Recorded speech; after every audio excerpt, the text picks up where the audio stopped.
इमाम अली मकाम आराम से मस्जिद नबी में बैठे थे, जमाना पूरी दुनिया से जाता था, हाथ चूमता था, कदमों में बैठता था। इतने बड़ी अजमत वाली भी कोई शख्सियत होगी जिसके रगों में रसूलुल्लाह का खून दौड़ता है, जिसे हुजूर अपनी जुबान मुबारक इस तरह वो चूसा करते थे जैसे अरब के लोग प्यास के आलम में खजूर चूसा करते थे। इतना बड़ा भी कुछ शख्स था, लेकिन जब दीन पे कड़ा वक्त आया तो हुसैन ने मस्जिद की खिताबत नहीं बचाई, आस्ताना नहीं बचाया। इमाम अली मकाम ने कहा कूफा लुटता है तो लुटता रहे, दमिश्क में फसाद होता है तो होता रहे, वो मुल्क के शाम की बच्चियां रो रही हैं तो रोती रहें कि हम पे यजीद काबज हो गया, मेरी मस्जिद आबाद है, काफी है ना। इमाम हुसैन निकले और निकल के कहने लगे जन्नतुल बकी वाली जगह पे खड़े होकर, या रसूल अल्लाह मैं जा रहा हूं, मैं जा रहा हूं और आपके लिए जा रहा हूं, इसलिए कि मुझे उस शाम को बचाना है जिस शाम में रसूलुल्लाह का कलमा पढ़ने वाले लोग बसते हैं। मुझे कूफा, दमिश्क, मिस्र के लोगों को बचाना है। ना तेरे करम के खजीने की खैर हो, मैं जा रहा हूं तेरे मदीने की खैर हो। निकल खड़े हुए इमाम अली मकाम, मैदान में निकले। किसके खिलाफ? बोले कौन था? यजीद मुसलमान था। उस वक्त तक तो सबने मुसलमान लिखा है, जिसने काफिर कहा शहादत इमाम हुसैन के बाद कहा। जुर्म क्या था? मेरी गर्दन झुक जाती है जब मैं ये बात करता हूं, ईमानदारी से कह रहा हूं, जोश खिताबत नहीं, मेरी गर्दन झुकती है जब मैं ये लफ्ज अदा करता हूं। इमाम अली मकाम उस शख्स के खिलाफ निकले। सारे खुतबे इमाम हुसैन के पढ़ के देखो। इमाम हुसैन ने फरमाया यजीद शराबी है। शराबी मुसलमानों का हुक्मरान हो सकता? आप ना बोलें बेशक, पर बात तो सच्ची है ना। इमाम हुसैन ने फरमाया शराबी को वोट दिया जा सकता? फरमाया रंडियों का नाच देखता है जो मुजरे देखे, जो रंडियों के नाच देखे वो मुसलमानों का हुक्मरान हो सकता? इमाम हुसैन मैदान में निकले और 18 साल के लिए अकबर से लेकर 6 महीने का लिए असगर दे दिया, लेकिन शराबी को बर्दाश्त, बेहया को बर्दाश्त तू मैं कैसे करते? दोस्ती कातल से भी, मकतूल से याराना भी, अपनी जेब से फ्लेक्स से छुपा के जालिमों, जाबरों, बदमाशों को वोट देते हो। इमाम हुसैन को तेरी देग की जरूरत है जो तू 10 मुहर्रम पे पकाता है, चावलों की जरूरत है जो तूने 9 मुहर्रम को पकाए, उनको उस बिरयानी की आदत थी जो तूने पकाई है। मेरे घर में फलां MNA MPA साहब आ गए थे, इमाम हुसैन के घर के अंदर यजीद ने पैगाम भेजा, उसने कहा जैसे कहोगे कर लूंगा, जितने पैसे कहोगे दे दूंगा, जितनी मस्जिदें कहोगे बनवा दूंगा, जितने इदारे कहोगे तामीर हो जाए, मुझे ना छेड़ो। आपने फरमाया ना, मस्जिद मदरसे उस वक्त आबाद रहते हैं जब हुक्मरान सही होते हैं, और जब हुकूमतें गलत होती हैं तो फिर मसाजिद आबाद, फिर मदारस की आबादकारी हो ही नहीं सकती। मैं दीन में नया रखना खोल दूं? इमाम अली मकाम खड़े हुए, पर मैं क्या करूं? हुकूमत का क्या करूं? हुकूमत से क्या कहूं? अगर मेरी मिल्लत के अपने जवान के मोबाइल में रंडियों का नाच हो तो 10 मुहर्रम को तो इमाम हुसैन करबला में तड़प जाते होंगे। अगर 9-10 मुहर्रम को जो निकला इमाम अली मकाम की बात करने के लिए, वो नौजवान अगर सिगरेट का, शराब का, बदमाशी का आदी हो तो हजरत अली असगर कहेंगे ना मेरी कुर्बानी का क्या बना?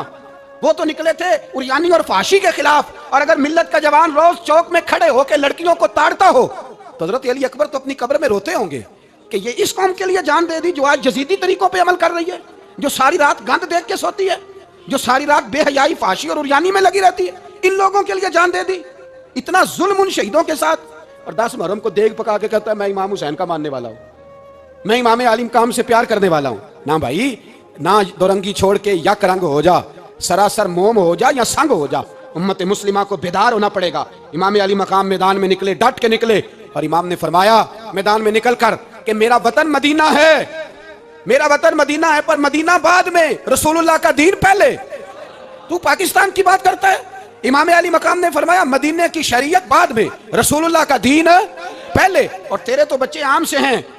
इमाम हुसैन ने फरमाया मेरी गोद में जो बच्चे हैं वो रसूलुल्लाह के नवासे हैं, पर बच्चे बाद में, नबी पाक का दीन पहले। आपने फरमाया तेरी बेटी बड़ी बावकार होगी, उसकी बड़ी इज्जत है, तू कहता है बेटी की वजह से ब्लैकमेल हो गया, लेकिन जो शान खुदा ने हुसैन की बेटी को अता फरमाई, जिन बच्चियों का सर का बाल नंगा हो जाए, सर का बाल नंगा हो जाए, तो इमाम शौरानी फरमाया करते थे अगर मदीने में किसी सैयदजादी के सर का बाल नंगा होता था तो सूरज अपना मुंह छुपा लिया करता था, सूरज छुप जाता था बादलों की ओट में।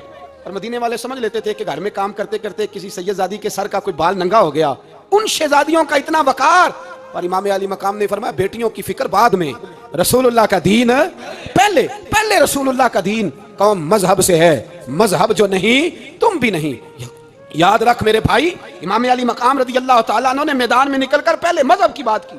और आज दीन नबी दा वांग यतीमा रोवे ते कुरलावे ते आखे मैं किथों लब्बा उमर बहादुर, मैं किथों लब्बा उमर बहादुर। जेड़ा मैनू सीने लावे, मासूम बच्चे, मासूम। आज तक किधर है तुम्हारा अक़वाम मुत्तहिदा? बुलाओ ना इसे। भीख मांगते फिरते हो, काफिरों से भीख मांगते हो। बच्चा शाम को घर ना आए तो माँ दरवाजे पे नजर लगा कहती बेटे टाइम पे आ जाया कर, मुझे नींद नहीं आती, वक्त पे। बर्मा की उस माँ से भी जाके पूछो जिसका बच्चा पलट के आया कोई नहीं, आया ही नहीं, उससे भी पूछो। बच्चे ने आधी रात को रोटी मांग ली तो फालज ज़्यादा माँ, उसको फालज था, वो रेंगती हुई उठी और उसने अपने लाल को रोटी पका के दी। बाप कहता रहा चल छोड़, सो जा बेटे तेरी अम्मा। उसने कहा नहीं मुझे नींद नहीं आती, बेटा भूखा है। उस माँ से भी कभी पूछ, उस माँ से जो बांग्लादेश के खेमे में बैठी है। तो BBC लंदन का रिपोर्टर कहता है कि तेरी ख्वाहिश क्या है? कहती कोई भी नहीं, चलो 2 दिन के बाद ही सही मेरे बेटे को एक रोटी दे जाया करो। रोटी मांगता है मुझसे, मैं किधर से लाऊं? ये लवारिस कौन है? मैं हुक्मरान से जाके बात करूं? जब मेरा अपना नमाजी मुसलमान कहता है पहले पाकिस्तान के बच्चे तो पाल लो। मेरे भाई तुझे खबर ही नहीं, ये तो जाना तो कभी गुंबद खजरा पे। तो मेरे मुस्तफ़ा ने फरमाया मन अज़ा मुस्लिम फ़क़द अज़ानी, फरमाया जब मेरा मुसलमान तकलीफ में होता है तो मैं गुंबद में तकलीफ में होता हूँ, मुझे दर्द होता है, मुझे अजियत होती है। पूछ जाके महबूब पाक से, मेरे अजीज किसी को गम ही नहीं इन लोगों का, किसी को परवाह ही नहीं, कुछ सोचता ही नहीं इनके बारे में। मैं अपने घर में मस्त हूँ, आप अपने घर में मस्त हैं। मेरे रसूलुल्लाह की उम्मत लुट गई सारी, जगह जगह तबाही। 1 इंच धरती पर जमीन ऐसी नहीं जो काफिर की हो और खून बहता हो। एक रेमंड डेविस अमरीकी कुत्ता यहाँ बंद था मुसलमानों के कत्ल में, उन्हें अपनी कौम की इतनी फिक्र थी वो रातों रात छुड़ा के ले गए। लेकिन मेरी और तेरी बहन आफिया सिद्दीकिया सालों से बंद है। तड़प के पूछा है मुसलमानों ने कि उसकी गलती तो बताओ, उसका कसूर नहीं पर वो बंद है। कोई नहीं बात करने वाला, कोई नहीं। मस्जिद जाने जुमा तो पढ़ाना है, उसमें गर्ज नहीं, दर्द है कि नहीं, क्या उसमें तो इतना पता है 1 घंटे तकरीर करनी है। पीर साहब सुबह से शाम तक तावीज़ लिखते, सियासतदान सुबह से शाम तक जनाजा भी तब पड़ता है कि मुझे वोट मिलेंगे। ताजर कहता है बस दुकान चलनी चाहिए, मर जाए मेरी तरफ से सारी दुनिया, बस करो, इस खौल से बाहर निकलो। ए नौजवान मुस्लिम, कभी ये तदब्बुर भी किया तूने? वो कौन सा गर्दू है जिसका है तू एक टूटा हुआ तारा? तूने सोचा ही नहीं कभी? तुझे कभी खबर ही नहीं हुई कि ये किस कदर बड़ा काम था? मेरे रसूल पाक सल्लल्लाहु अलैहि वसल्लम के गुलामों जागो। जाऊं हजरत साद बिन नबी वकास के पास, कादसिया की जंग हो रही थी, काफिर बुला रहा था, आओ अगर कोई है तो आओ, आओ मुकाबले में। हजरत साद बिन नबी वकास ने घोड़े दौड़ा दिए, दश्त तो दश्त हैं, सहरा भी न छोड़े हमने, बहरे जुल्मात में दौड़ा दिए घोड़े हमने। हजरत साद बिन नबी वकास ने घोड़े दौड़ाए, आगे दरिया आ गया, कोई पुल नहीं, कोई शय नहीं। इस्लाम की इज्जत का सवाल है। हजरत साद बिन नबी वकास ने हाथ उठाए और कहा अल्लाह, अगर तू मूसा की नाफरमान कौम को रास्ता दे सकता है तो तू हमारे दिलों को जानता है, हम तो अपने रसूल के फरमाबरदार गुलाम है। आना मेहरबानी कर कि अगर तूने दिले मुस्लिम की दिल जोई नहीं तो हमें ताना देंगे बुत के मुस्लिम का खुदा कोई नहीं। कहा अल्लाह मेहरबानी फरमा, अगर तू हजरत वैस फरकना बिकुमुल बहरा फअनजयनाकुम व अगरकना आला फिरौन, अगर तू हजरत मूसा की कौम के लिए दरिया फाड़ सकता है तो हम तो नबी पाक के गुलाम है। साहबा कहते हैं जनाब साद ने दुआ मांगी तो दरिया ने रास्ता अता फरमा दिया। यार तू दुआ भी नहीं मांगता? हुजूर ने फरमाया दुआ सलाहुल मोमिन, दुआ मोमिन का हथियार है, तूने ये भी छोड़ दिया है। अब तू बस बातें करके, तबसरे करके, टीवी देख के, अपनी राय कायम करके, कमेंट्स करके सो जाता है, ये भी सोता खुश हो गया, तू दुआ तक नहीं मांगता। फरमाते हैं दुआ मांगी तो दरिया ने रास्ता दिया, और जब उस किनारे निकले तो हजरत साद कहने लगे किसी की कोई शय तो नहीं रह गई दरिया में, कोई चीज तो नहीं रह गई। एक सहाबी कहने लगे प्याला रह गया है। तो हजरत साद फरमाने लगे ओ दरिया हमारा प्याला वापस नहीं कर देता? तो कहते एक लहर आई तो प्याला भी बाहर फेंक गई। ओ भाई, हम उसी रसूल का कलमा पढ़ते हैं जिनका हजरत साद बिन नबी वकास ने कलमा पढ़ा था। और किसी जगह मेरे नबी पाक ने नहीं फरमाया अल्लाह से सहाबी की सुनेगा, बाद में आने वालों की नहीं सुनेगा, किसी जगह नहीं कहा। पर तू कशकोले दुआ भी नहीं उठाता, मुसीबत में भी अब याद खुदा हमको नहीं आती, दुआ मुंह से ना निकली, जेबों से अर्जियां निकली, तू ये काम भी नहीं करता। मेरा दिल करता था चलो और कुछ ना हो, मस्जिदों में इज्तिमाई दुआ ही हो जाए, पर उस तरफ भी तवज्जो नहीं। वहां भी कहते हैं मौलवी साहब जल्दी करो, घर जाना है, इतनी लंबी दुआ, और कमेंट्स कर रहे हैं लोग, कहते हैं आप अपने घर की सोचें। मेरे भाई दुआ, सलाहुद्दीन अय्यूबी फलस्तीन की जंग लड़ रहे थे, खबर आई कि ईसाइयों का एक बहरी बेड़ा, बहरी जहाज असला लेके आ रहा है, नेज़े हैं, तलवारें हैं, तीर हैं। सलाहुद्दीन एक बुजुर्ग थे, उनसे मिले तो कहने लगे बाबा जी आप भी दुआ करो। मैं भी दुआ करता हूँ। मुसलमानों के पास पहले असला नहीं, ईसाइयों ने और मंगा लिया है, कहीं ऐसा ना हो मुसलमानों के खिलाफ इतना असला इस्तेमाल हो। ये बात कही, बाबा जी को दुआ का कहा, खुद मस्जिद अक्सा में सारी रात रोते रहे। सलाहुद्दीन सारी रात, हमारा हुक्मरान जिसे रब्बाना आतिना फिद दुनिया पूरी नहीं पढ़नी आती, और अब तो ऐसे पीर आ गए मैदान में जो सूरह फातिहा सीधी नहीं सुना सकते, इल्ला माशाल्लाह। सारी रात सलाहुद्दीन अय्यूबी रोते रहे। वो बुजुर्ग कहते हैं मैं भी कोने में था, पर जिस दर्द से इसने दुआ मांगी मैं नहीं मांग सका। सवेरे खबर आई कि दुश्मन का वो बहरी बेड़ा जो असला लेके आ रहा था दरिया में गर्क हो गया है। सुबह खबर आई तो वो शख्स एक आगे बाबा जी से कहने लगा, बाबा जी वो बहरी बेड़ा दरिया में गर्क हो गया। तो बाबा जी रो पड़े, कहने लगे दरिया में गर्क नहीं हुआ, सलाहुद्दीन अय्यूबी के आंसुओं में गर्क हो गया है। इसके आंसुओं में गर्क हो गया है, इसने रब से दुआ ही ऐसी मांगी, इसके आंसुओं में। तू दुआ भी नहीं मांगता मेरे भाई मुसलमानों के लिए, तू दुआ भी नहीं मांगता। इमाम हुसैन मैदान करबला में थे। एक रावी कहता है 3 दिन पानी बंद रहा है, रोटी बंद रही है, पर कुरान पाक की तिलावत 1 मिनट के लिए भी बंद नहीं हुई। दुआ और इल्तजा 1 मिनट के लिए भी बंद।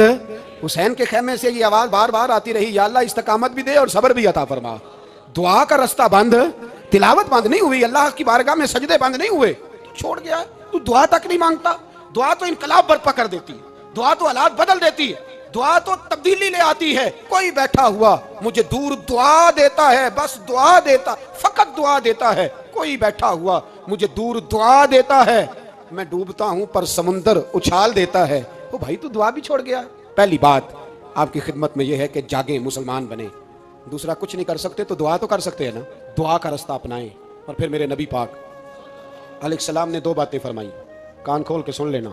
2 बातें हुजूर ने फरमाया, एक वक्त आएगा कि मेरी उम्मत के खिलाफ काफिर एक दूसरे को आवाजें देंगे, आओ मुसलमानों को मारें, आओ मुसलमानों। तो सहाबा ने कहा, या रसूलल्लाह क्यों, हम थोड़े हो जाएंगे? फरमाया नहीं, तुम बहुत ज्यादा होंगे। 56 इस्लामी मुल्क हैं दुनिया में, कितने बोल के बताना है? इतना सा बर्मा है, किसी गैर मुस्लिम का कुत्ता मर जाए तो ये चीख पड़ते हैं। और यहां कहती है अक़वाम मुत्तहिदा कि जी वो हमें दाखिल नहीं होने दे रहे। तो बंद करो फिर सलामती कौंसल, तहलील कर दो, अक़वाम मुत्तहिदा खत्म करो।